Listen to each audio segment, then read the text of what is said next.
शहरातील भंडारी टाकी परिसरात रविवारी सायंकाळी लागलेल्या भीषण आगीत फळांचे गोदाम आणि व्यापाऱ्याचा संसार जळून खाक झाल्याची घटना घडली.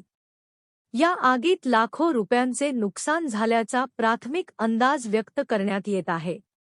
सुदैवाने या दुर्घटनेत कोणतीही जीवितहानी झाली नाही. मिळालेल्या माहितीनुसार भंडारी टाकी परिसरातील हिंदुस्तान फ्रूट या फळांच्या गोदामाला अचानक आग लागली.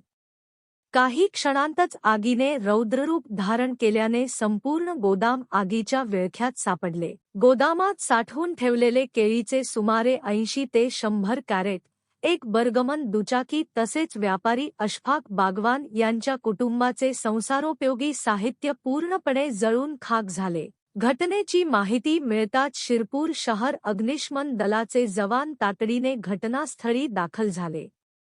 त्यांनी शर्थीचे प्रयत्न करत आगीवर नियंत्रण मिळविले. त्यामुळे आग आजूबाजूच्या परिसरात पसरून आणखी मोठी दुर्घटना टळली. या आगीत व्यापारी अशफाक बागवान यांचे लाखो रुपयांचे आर्थिक नुकसान झाले असून त्यांच्या कुटुंबाचा संसार अक्षरशः उद्ध्वस्त झाला आहे. आग लागण्याचे नेमके कारण अद्याप स्पष्ट झालेले नसून पोलीस आणि संबंधित यंत्रणांकडून घटनेचा तपास सुरू आहे. या घटनेमुळे परिसरात काही काळ भीतीचे वातावरण निर्माण झाले होते. नागरिकांनीही घटनास्थळी मोठी गर्दी केली होती.